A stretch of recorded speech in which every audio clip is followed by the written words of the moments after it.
Anybody who's gone through a car wash and it's just like pounding on your windshield knows what it's like to fly into this. You can't see anything but water. If you want the full experience, just do the car wash while you're on an old wooden roller coaster, and that'll be a pretty close approximation. We're told to avoid the storm, to seek shelter. But what if your job is to fly directly into it? What if the safety of millions depends on you facing the unimaginable? This is the Adrenaline Zone, and today we're going inside a world few people even know exists, the NOAA Corps. The smallest of the 8 uniformed services doing some of the biggest jobs on the planet. Today we have Lieutenant Commander Christopher Wood. He's not just a pilot, he's a hurricane hunter. He flies a P3 Orion through the most violent storms on Earth. But this isn't just about surviving the storm, it's about gathering the crucial data that saves lives, and it's about understanding the science and mastering the unexpected. There's only 2 aircraft equipped with these capabilities in the whole world, and they're both here with us. In this conversation, you'll discover the shocking truth about what it really feels like to fly through a hurricane. The unique names of the NOAA Corps' hurricane hunting aircraft and the hilarious story behind them. The cutting-edge technology that allows these pilots to see inside a storm and why it's so vital. The surprising danger that lurks even in the clear air of a hurricane eye. The other extreme weather phenomena these pilots tackle that are just as dangerous as hurricanes. How this small elite team is leveraging technology to do even more and keeping communities safer. Get ready to go behind the scenes of a mission where the stakes are life and death and the courage is extraordinary. This is the Adrenaline Zone. But first, many thanks to Culligan for sponsoring this season of the Adrenaline Zone. With Culligan's drinking water systems, you can get the ultra-filtered water you need to fuel your high-performance lifestyle right on tap. Learn more at Culligan.com. All right, so Lieutenant Commander Christopher Wood, welcome to the Adrenaline Zone. Hey, thank you guys so much. I'm really excited to be here and talk to you. Yeah, I'm really looking forward to this. And, normally we start with why our guests chose their path, but it might be more useful today to start with the bigger picture first, because I don't think a lot of people know what the NOAA Corps are and what they do. I think they've heard of the hurricane hunters, which of course you guys do, but you do so much more. Can you kind of help everybody understand the scope? Yeah, so the NOAA Corps is one of the 8 uniformed services. We're definitely the smallest. We got about 350 or so officers right now, and we are all officers. There's no enlisted, although we are authorized up to 500 total strength from the Authorization Act back in 2020. We have originally were from created by Thomas Jefferson, so back in the early 1800s. So there's a long history there as the Coast and Geodetic Survey, where they would go out and start some nautical charting and stuff like that to help the commerce flow. And so that's really where our origin is. And then just over time, it eventually became its own thing. It used to be a joint service. And now we are our own unit. We're associated with NOAA. And so that's kind of how the NOAA Corps came into being. So you guys were sailors first. Yes. So not many people know about this. So how did you find out about it? What was your path into being a pilot inside NOAA? My path was everyone's going to have different paths, and we're doing a whole lot of additional recruiting now. But when I first found it, I actually was doing some job searching in between jobs, and I was on Monster, and they were advertising on monster.com. And I found it there, and I was like, okay, this sounds cool. And it kind of went down the rabbit hole, and I was like, this would be a really cool organization to work for. They're doing a lot of really interesting things. And of course, the Hurricanes, being originally from South Carolina, that's a very impactful mission set. So there's a lot of interest there. However, for anyone who might be interested, we are doing a lot of active recruiting. If you go to a lot of events, or any like air shows and stuff like that, especially for those who are interested in aviation, you can definitely find some of our people there. What made you choose this? I mean, it's kind of a unique, and some could argue, risky and dangerous career. So what attracted you to it? So I have a background in physics, and so I like to do, a lot of stuff with science. I was very interested in, anything scientific related. But I also had a large drive to be of use, to do something greater than just working for myself or working for the next paycheck. So service in the government, especially in this career field, which has a lot of scientific impact, was just kind of like a perfect storm of service, impact, and just doing stuff that's cool. Definitely checks the cool box. So, Chris, you didn't start out as a pilot. You started out as a junior officer on the NOAA ship Rainier, right? And so, how did you make the transition to pilot? How much training did you have to go through? What kind of training? And tell us, how you got into the position you're in now. So a lot of the NOAA Corps is dedicated to the maritime field. Most of our officers are actually serving on ships and other vessels, some of them doing the same work that the Coast and Geodetic Survey did, mapping using sonars. Some of them are involved in better understanding the populations and fisheries work and stuff like that, or in, oceanographic research. Um, Originally, most of the pipeline to get to aviation for the NOAA Corps was to originally go to the ship, serve on the ship side for a minimum of 2 years, and then you'd be able to apply up into aviation if you were, showed the desire and the capability and stuff like that. And that's the career progression for that I fell into. Presently, we are actually bringing people directly into the aviation field, those who are highly qualified. So we can get them directly into this highly technical field and get them operational as soon as possible. But for me, I had to go to the ship first, which is a great experience for me. I got qualified as a NOAA diver. I was the medical person in charge. And of course, got qualified in the small boats and as the officer of the deck for the ship before being selected for aviation. Once I was selected for aviation, which was an application process, and you had to submit some testing batteries and stuff like that, as well as interviews. I went to initial flight training at a civilian flight school, and I went through all of my FAA certifications up through my commercial multi-engine and instrument rating. And then from there, I actually came to AOC and started training in our actual aircraft themselves. So from the start of flight training to being a qualified co-pilot took approximately 15 months of just flight training. And then from there, we go through a long and rigorous period of learning the aircraft and learning how the missions operate and learning how to actually command and run the missions and represent both the Aircraft Operations Center, the Office of Marine and Aviation Operations, and NOAA to all of our stakeholders. And so that whole process takes about 18 months to complete, at which point you're a qualified aircraft commander in that plane and you are able to actually sign for it and be in charge of the missions. So I have some questions about the planes you fly, but first I have to ask, was it competitive, the process to become a pilot inside the Corps? It is very competitive. Like many things, it's going to depend on how many people are interested in any given point in time. But in general, we are out of 350 or so officers, there's only about 50 to 60 aviators. Okay. So we represent a fairly small portion of the actual total officer body for the NOAA Corps. And we're really looking for highly qualified folks, not only in their technical skills and their education, but also in their ability to work as a team, because more than almost anywhere else, when it's just you and another pilot in the cockpit for 6 to 8 hours on a mission flight, you have to be able to work with all sorts of different personalities.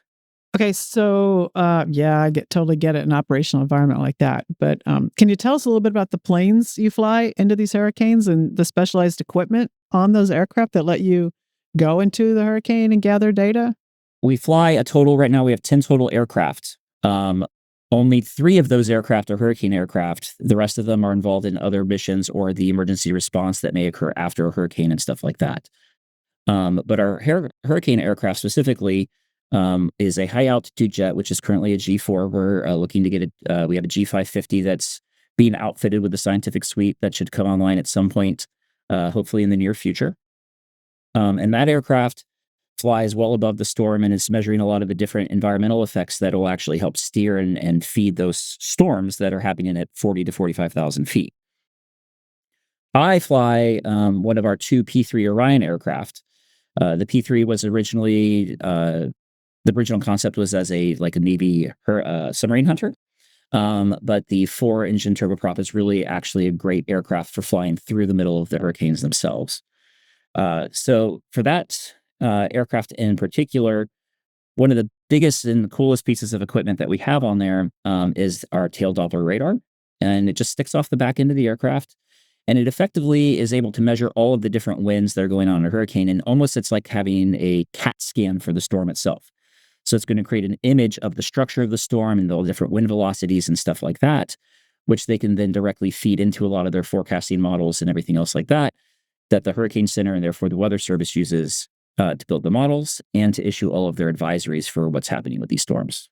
I have a huge bunch of science questions. I don't want to like derail it, but I assume all that data is getting fed out real time, or can you not send it through the storm? So all of our data is in as close to real time as we can possibly do. So there's a slight delay as it runs through our data system and goes through some initial quality checks, but it gets off the aircraft while we're in the storm environment itself. And that also includes any of the rest of the scientific suite we may have, such as measuring surface winds, our flight level data, and any expendables such as the dropsondes or the bathythermia graphs that we're using to also measure the storm environment. Well, Sandy, you should probably go before I take us down into geek land. Yeah, I was going to say a slightly less scientific question from the dumb fighter pilot in the room. Is it true that your two Orions have unique names? And if so, how did they get them?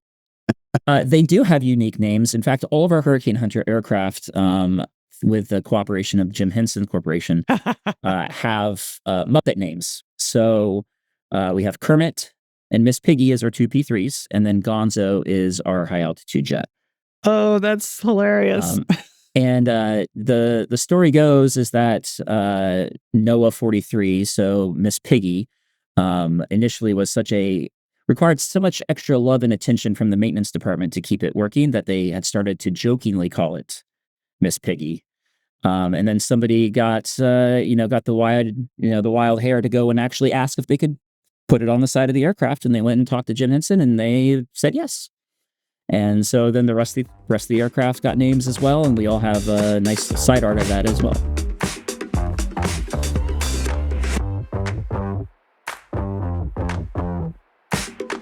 As someone who thinks a lot about performance, I've always known how important it is to have top quality drinking water. But I never thought about the impact that bad water could have on my home until I got a water softener and saw the huge difference it can make. My dishes don't come out of the dishwasher with spots on them. My showers and sinks are cleaner, and I can even use less soap and detergent. If you want to see how much a water softener can help you too, get started by scheduling your free water test at Culligan.com.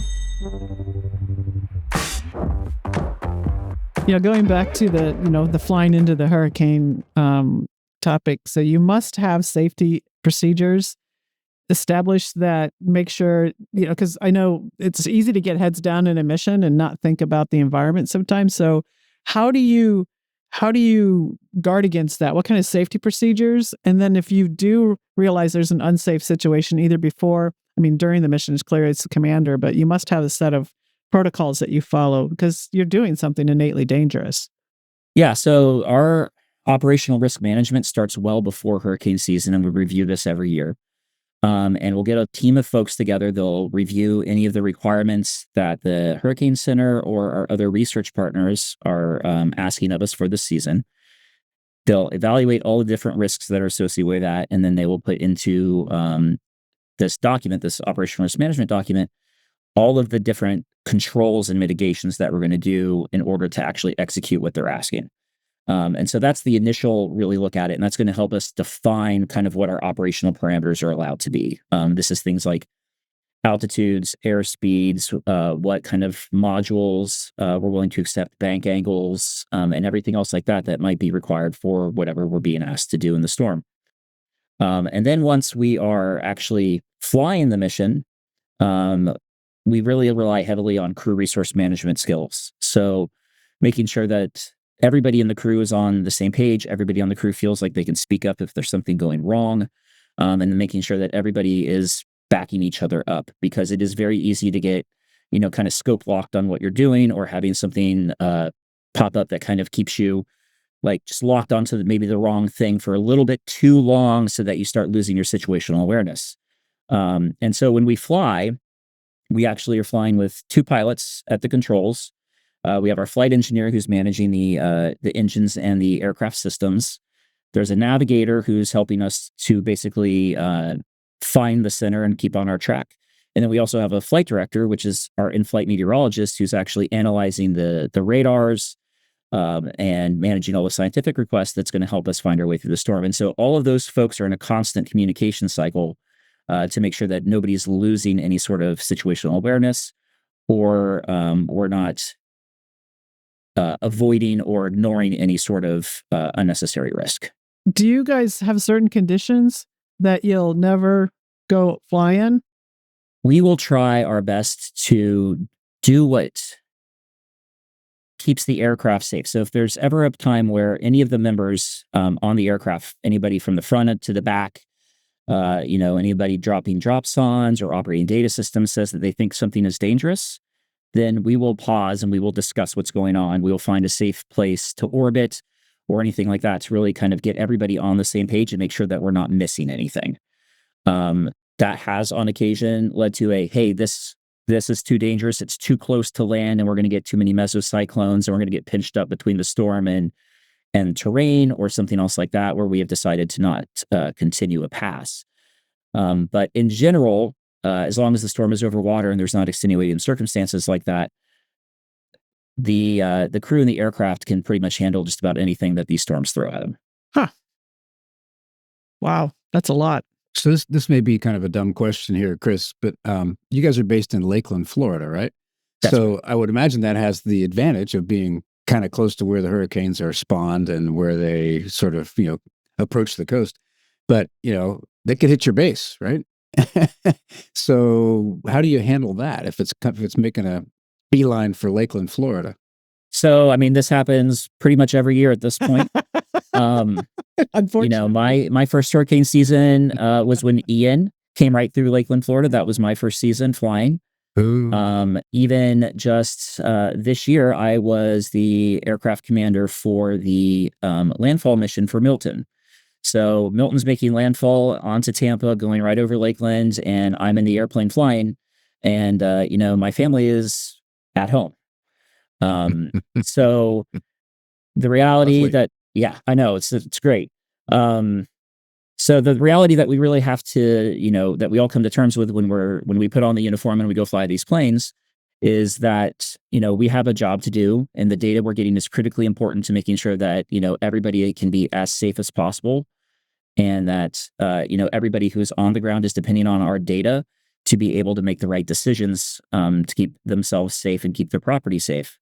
So we have to go up, we have to fly, and we have to do our best to manage our families and our property and everything else like that when we have the time to. But our mission is to go up and fly, and that's why we wear the uniform.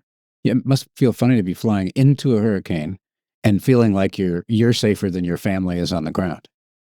I mean, seriously. Yes. Yeah. I mean, so like we spend a lot of time training and really like understanding these environments so that we are, as a crew, we feel very, and comfortable is the wrong word, but we're very practiced at flying into these storms. And so like what we're doing, we can feel relatively safe in that we have the right expertise on board to call it out when it's not safe. And so, yeah, there's a lot of times where it might very well be safer to be in the plane than it is on the ground. But thankfully, we're getting that data out as soon as we possibly can to folks so that if it is going to be dangerous for them, they can make the decision to leave the path of any of these hurricanes. So do you have specific pre-flight routines or mental preparations that you do before you go out to tackle one of these guys? Yeah, so our pre-flight generally starts about 2 hours before takeoff. And we will all meet together. The flight director will give us a very in-depth weather brief, not only on just what the storm is doing and what we think it's going to be doing, but also on any of the scientific objectives that we might have before we go in there. And we will thoroughly discuss and make decisions on what we need to be doing for that. Maybe we'll wave off a couple modules because they're not going to be effective for what we need to do, or they're not going to fit within the capability of the aircraft. But we're going to spend that time talking about that and coming to a really good agreement on what the mission is going to look like. And then from that point, we're going to do some of the other just general aviation stuff, filing flight plans, making sure we have all the clearances, our aircraft are released and there's no other outstanding maintenance issues that we may need to address. And then we'll get in the aircraft, we'll brief everybody up there as a crew, and then we'll go. And at any point in time there, of course, just like in flight, if somebody's like something is unsafe, they all are empowered to speak up. We are operating this entire time as a crew, so it's vitally important that everybody is on board and on the same page with what we're doing. So I would imagine, flying, an airplane through a thunderstorm, which I've done before, is no fun. Been hit by lightning, and that's really exciting. But you're doing this intentionally, and you're having to navigate. Obviously, you got GPS in the airplane and that sort of thing. But how do you maintain your situational awareness when you're being buffeted like that, and literally, I would imagine, surrounded by lightning and heavy winds? The winds up there are definitely heavy, and it's not uncommon to see 20 to 40 degrees of crab angle. That's where the aircraft is pointing 20 to 40 degrees offset of the actual direction of travel while we're going through some of these stronger storms. The way we kind of navigate through that is by, again, using all of the crew to help manage all the different pieces of it, including, what our inertial say we're doing, what the GPS says we're doing. But then we also are using the suite of radars that we have on board, including the nose radar and our multimodal radar, which is a 360-degree radar, to sort of keep awareness of what the storm is, manage all the different precipitation, rain bands, and stuff like that, so that we can kind of pick the cleanest areas possible while not compromising the mission to take the plane through, just so that we can minimize any sort of extreme turbulence or discomfort that we may face. But after that, especially since a lot of these storms are flown in the dark, we're really just flying by instruments at that point. So it's very much just instrument flying. We're down, we're watching the attitude indicator, we're watching our flight management system and stuff like that, and just trying to make sure that we're staying on task. So, having spent my life trying to avoid thunderstorms, I'm really fascinated by this. But is icing a problem? I would imagine if you are in those conditions, and sure, it's in the tropics and all that, but you're at altitude where it's cold. If you lose your pitot-static instruments and that sort of thing, it could be a bad day, right? So do you have mitigations for that, or is it ever really a problem? I mean, so icing is something that we definitely discuss every time before we go fly, and we brief the freezing layer and kind of what's going on. And grapple, which can actually occur well below the freezing layer, is actually, and that's hail, is actually a really major concern for us, because that will do actual damage to the aircraft and possibly compromise its ability to fly the next mission while that gets repaired. So that's something we definitely kind of pay attention to. Even in the tropics, everyone thinks it's warm, but the freezing layer is still only about 16,000 or so feet on average. So we target our missions to fly just enough below that so that we are mitigating a lot of those risks. So most of our missions are somewhere between 8,000 and 12,000 feet as we go through these storms, with 10,000 being kind of the sweet spot. The lower you get in the storm, the more turbulent it gets. The higher you go, the higher risk for icing and grapple you get. So we kind of are trying to mitigate those by choosing effective altitudes for what we're trying to do. It must be pretty dramatic when you've been bounced around in those heavy winds and you break through into the eye of the hurricane where it's still. And everyone's going, It's very dramatic as you go into the eye most of the time, because you're going from severe IMC, that's instrument meteorological conditions. So we're in the clouds with lightning and really torrential rain. Anybody who's gone through a car wash and it's just like pounding on your windshield knows what it's like to fly into this. You can't see anything but water. Good analogy. Yeah. 40. And then I'll think about that next time I'm in a car wash, by the way. Yeah. I mean, if you want the full experience, just do the car wash while you're on an old wooden roller coaster, and that'll be a pretty close approximation. Again, yeah. Exactly. But yeah, once you cross through that eye wall, it just opens up, and you go from torrential rain and not being able to see anything to just being able to see either the stars or, whatever. It opens up and suddenly you can see again. And so that's really quite dramatic, and kind of a dangerous moment to be like, oh, we're out of it, because the reality is that just because there's no clouds there doesn't mean the wind has fully stopped. So some of these eye walls do have a slightly larger wind field, and it could go into what would be the eye of the storm. So we're not out of it yet, but it's definitely a moment of relief, and where we kind of like, okay, we're about to get 30 seconds of time to catch our breath before we go back into the other side. We've been focusing on the hurricane, and we'll get back to some more about the hurricanes, but you guys fly in all kinds of other weather phenomena and conditions, and I don't think many people know the extent of things you do besides hurricanes. Can you just touch on that a little bit? All of our aircraft fly a variety of missions, and some of them are related to the weather and some of them are not. For the P3, we fly tornadoes during the summertime, not every year, but some years. So in 2022, we were flying all through the Midwest, surveying using the same stuff that we're doing for hurricanes, like with the tail Doppler radar and getting these almost CAT scan or X-ray pictures of these tornadic supercells that they could use for research and stuff like that. During the wintertime, we're also flying effectively what are winter hurricanes, either in Alaska or the North Atlantic, where we have to worry a lot more about icing. We have to be a lot more deliberate about kind of what we're doing there as well. And the news, especially for anybody on the West Coast, has been atmospheric rivers recently, which is these big, giant, basically moisture paths that just dump a lot of torrential rain down. And our Gulf Stream high altitude jet goes out there every winter, usually around December or January, and starts actually surveying those conditions so that the forecasters could get better at predicting those as well. But even when we're not flying weather missions, most of our pilots do fly more than one aircraft. So they're flying either the Twin Otter or the King Air in addition to the Gulf Stream and the P3. And they're doing a lot of more VFR weather work, like protected species, or actually determining how much snow is on the ground for river forecasting for when it melts. It's a lot. Wow. Tell us about your most intense flight. What was the one that had your adrenaline pumping more than any other flight? So, there's a lot of different moments in a lot of different flights where, like, you can definitely get the adrenaline pumping, and it's not always going to be the most intense storm. The interesting thing about hurricanes is usually a Cat 5 is fairly well behaved. It might be intense, but they're fairly well behaved as opposed to like a Cat 3 or below where they're still trying to figure everything out and they're a little bit more dynamic. And some of the worst, bumpiest rides have actually been in like a Category 1 hurricane just because they're not very well organized yet. But last year, we did do a long series where we went from Hurricane Franklin to Hurricane Idalia.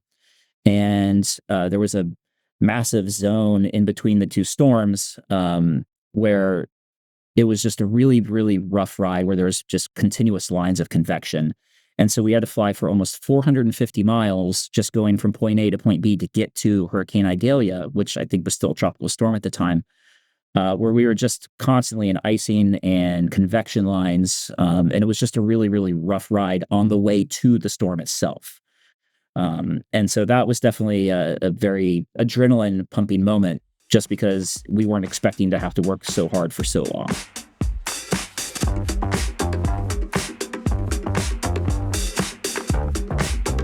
You live to embrace risk in the air, on the slopes, and anywhere your determination takes you. But when it comes to the drinking water that fuels your adventures, you're not looking to take chances. With cutting-edge filtration that can target contaminants as small as a single atom, Culligan's reverse osmosis filtration systems deliver the next level hydration you need to keep working at peak performance, whatever the day brings. Get started by scheduling your free water test at culligan.com. What about some of the other non-hurricane flights? Have they been rather intense, or are those kind of routine compared to hurricane flights? There's definitely moments of adrenaline for every single aircraft and every single mission that we fly. In Alaska on our Twin Otter aircraft, we're frequently at 600 feet going into fjords where you're only maybe 100 feet from the cliffside, and you've got to do a 180-degree turn while you're inside of there, and you've only got like a half a mile of space to do it in. Now, the aircraft is capable of doing that, but that can definitely get your blood pumping as you start to turn over. All you have in your windscreen is a cliff, and that's all you can see. And so that can definitely, get the pucker factor going up there and really get your heart pumping. Do you guys simulate any of that stuff in simulators for training? So we do use the simulators for training, but a lot of this is not anything that you can actually effectively simulate, at least with what's available. But we do practice a lot of those maneuvers, both in the simulator and just sort of in a wide open VFR space to demonstrate that, hey, if you follow these procedures, you will be safe. And get everybody kind of trained up and on the same page so that when they actually get into the environment where they have to execute, they're ready. It's interesting that you have so many brains in the cockpit. There's 4 of us really flying the shuttle at the same time. So the crew dynamics are important. Mm-hmm. We try and balance our shuttle crews out. So it's a combination of veterans and rookies. So I imagine you have the same situation. When you have a rookie on board, you're trying, because now you're going, you've trained, everybody's ready, but until you actually do it, right? Yeah, we try to make sure that we have for the mission set, a comparable level of experience so that we're not putting a freshly qualified aircraft commander who's still really getting their feet underneath them for the command role with a brand new, barely just finished their qualification as a co-pilot, low-time aviator, just because there's a lot of additional risk there. So we try to be deliberate with how we are putting people together so that we can manage that risk. But otherwise, the expectation for a lot of our folks is that, once you've reached that level, that you will be capable of making smart safety decisions, even if you're brand new. And that and to be capable of actually identifying those risks and making the right call, whether to continue or to discontinue a flight at any point in time. The CRM is really important. Absolutely. Yeah. How's the job changed over the lifetime of your career? You've been doing this for a number of years. Has new technology played a factor? You're still flying the same old airplane, but how's the job changed?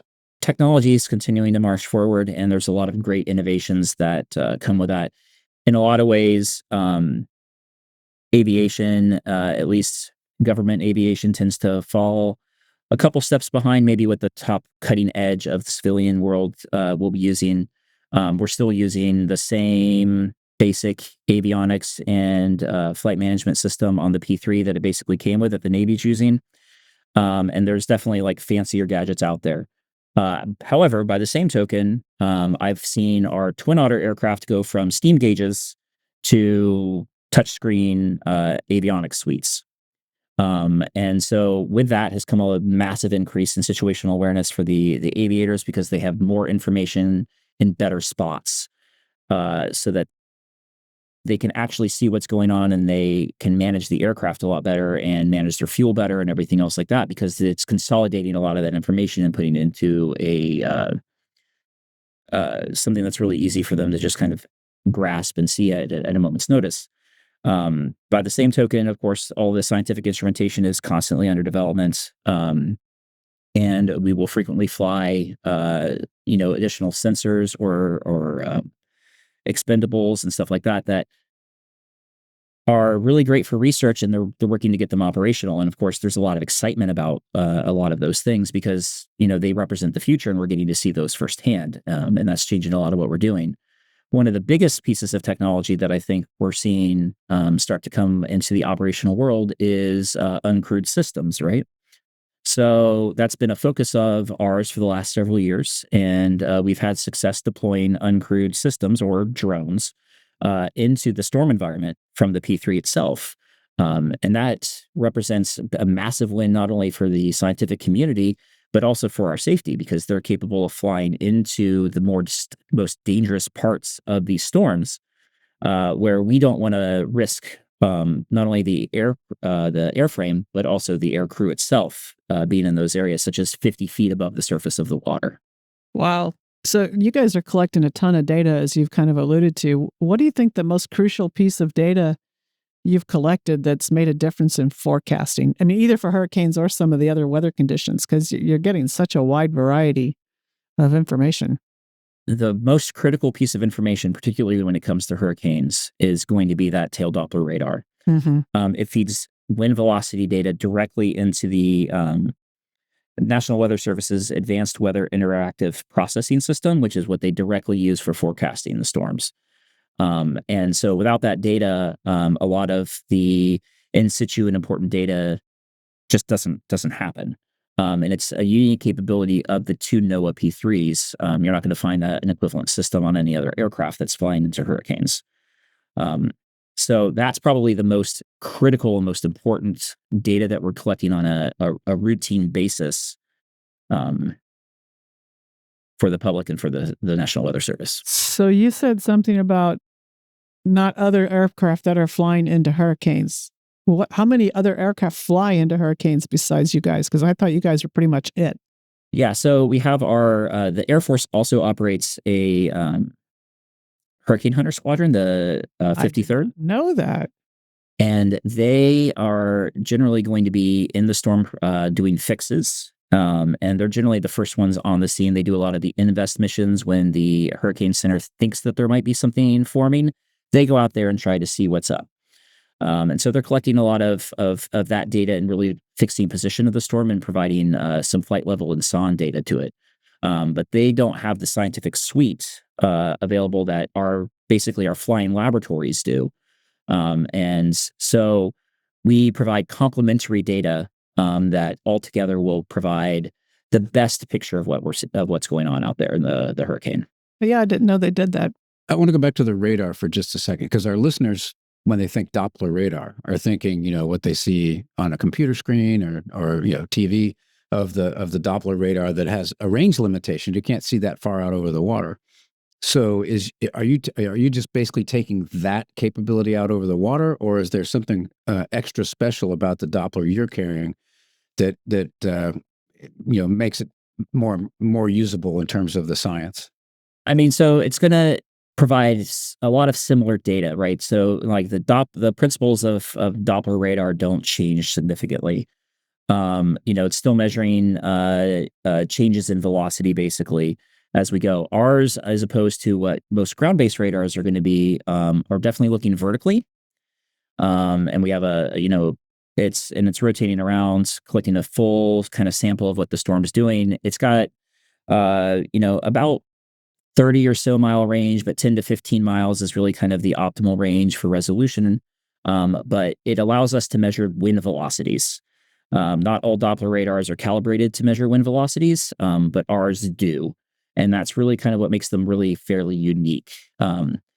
However, once the storms do come kind of over land, a lot of what we can accomplish and a lot of our amazing value becomes too risky, because those land-based Doppler radars can provide a lot of the same information. They just can't provide all of it. So these airplanes are exposed to a lot of turbulence. I won't even ask about your body being exposed to the turbulence, but the airplanes themselves. Is there a more stringent limitation, a lifetime wing structural integrity, fatigue life, that sort of thing, than the average bear of a P3 Orion? So our maintenance team. Noticed I used Orion and bear in the same sentence. Little pun there, sorry, but tell us about the lifetime of the airplane. Yeah, so our maintenance team is really dedicated and really attentive to these aircraft. And so anytime there's any sort of stress or damage to the airframe, the aircraft, or any of its systems, they're right on top of it to make sure that it's repaired and in perfect working order. Because as I mentioned, there's only 2 aircraft equipped with these capabilities in the whole world. And they're both here with us. So we're very dedicated to keeping these national assets as functional for as long as possible. When we do take it for major work and repair, what was found is that there's really not any real significant difference between the stresses that the airframe is getting from being in these storms versus, what a standard P3 Orion would be going through. And the reason for that is that despite all the turbulence, a lot of the worst stress that these airframes go under is actually just landing the aircraft.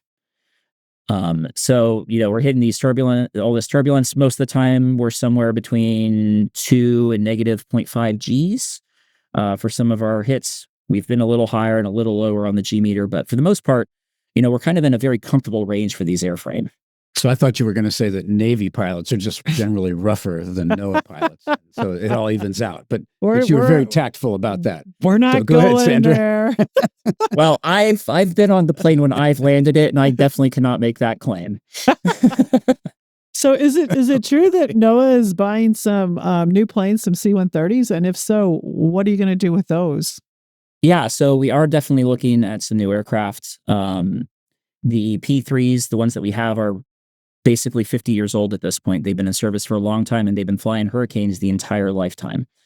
So, they're definitely ready to retire. The Navy has transitioned away from the P3, so a lot of the support and equipment that we used to use in the past is basically just non-existent at this point. And the airframes are getting older, So we kind of wanted to get an upgrade, get with the rest of the communities and stuff like that. So we've actually got some C-130s that are coming off the line in the next couple of years that are going to be replacements for the P3s.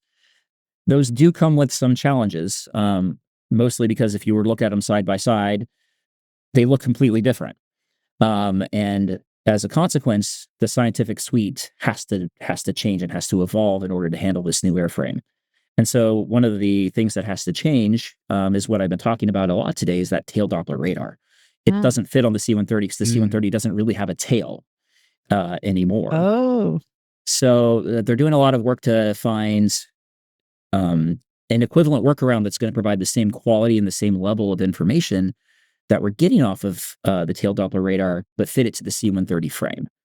And so that's still in active development. Wow, that sounds complicated. Wow. So this is one of those stump the stars questions. What is something about hurricane hunting that would most surprise our listeners? What would sort of shock them to know?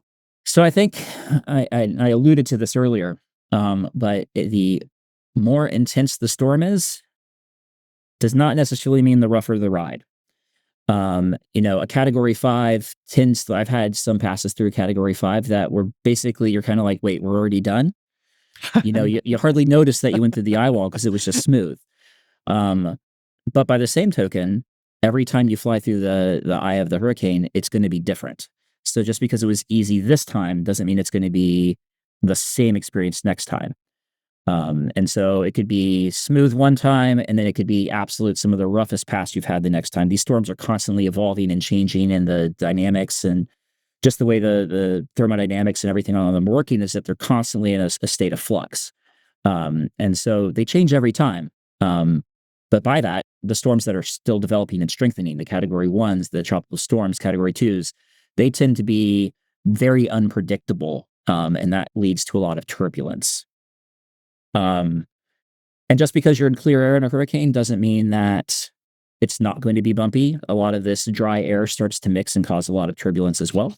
And so that can be surprising and definitely catch you off guard. So just because you're not in a thunderstorm or in a cloud doesn't mean that it's going to be smooth. So did you ever land after a mission, Chris, and say, I'm kind of glad that one's over? I mean, yeah, there's, more than once. You're kind of like, wow, I'm really kind of happy this is over. My first time thinking that was during Ian, which was my first season.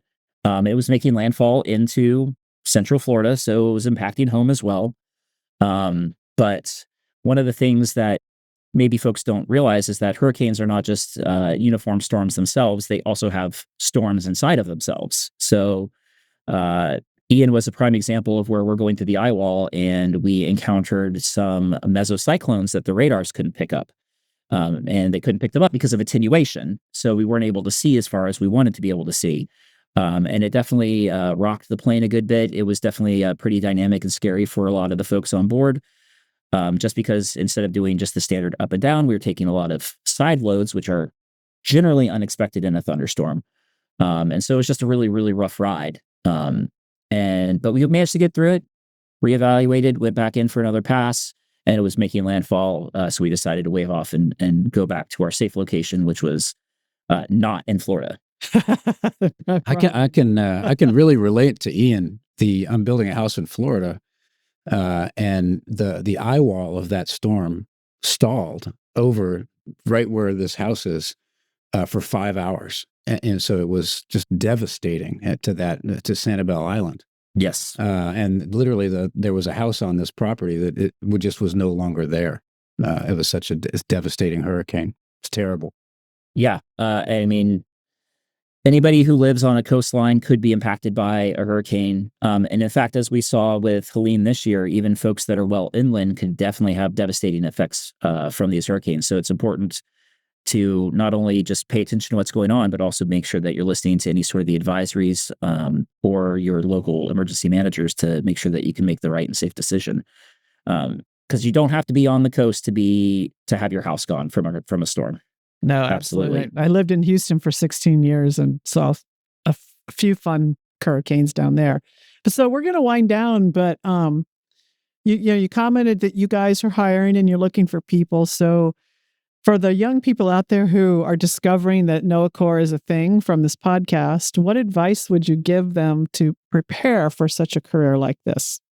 So the advice that I would give to somebody who wants to, possibly fly through hurricanes or, sail on any of our ships or anything else like that is, number one, go to college. It's a requirement to do what we're doing. Everybody is, as I mentioned, a commissioned officer. And so just like the Army, Navy, Air Force, etc., you got to have a college degree to do that. We do look for people who are capable of interfacing with the scientific community. And so as a consequence of that, we do want folks to have a fairly strong background in the STEM fields. So, take those science classes. Don't be afraid to take a programming class and math classes and stuff like that, and kind of get that baseline knowledge built up and available so that not only can you just apply for us if that's your end goal, but also find your passion in those fields as well, so that even if this doesn't end up being your thing later on down the line, you still have something that you're excited and passionate about to kind of fall back on and to do the work for. So that would be my first two pieces of advice is like, go to college, major in something that you're excited about, and, take some science classes alongside of that. And then if after all of that, you're like, I still want to do this, leadership opportunities, of course, are always great. We're looking for people who can interface well with the community. So opportunities for public speaking and stuff like that can really help make you well-rounded are most definitely going to be beneficial to anybody who's looking to join and do what we do. Wow. So I got to tell you, I got a healthy respect for what you're doing. This has been really fascinating for me, and I know for Sandra as well. It only goes to show that, yes, there are people in the federal government who are doing really important work. And cool for stuff. Our country. And cool stuff. And cool stuff. So thanks for what you're doing. Be safe out there. And I'll be thinking of you, when I'm going through a car wash next time.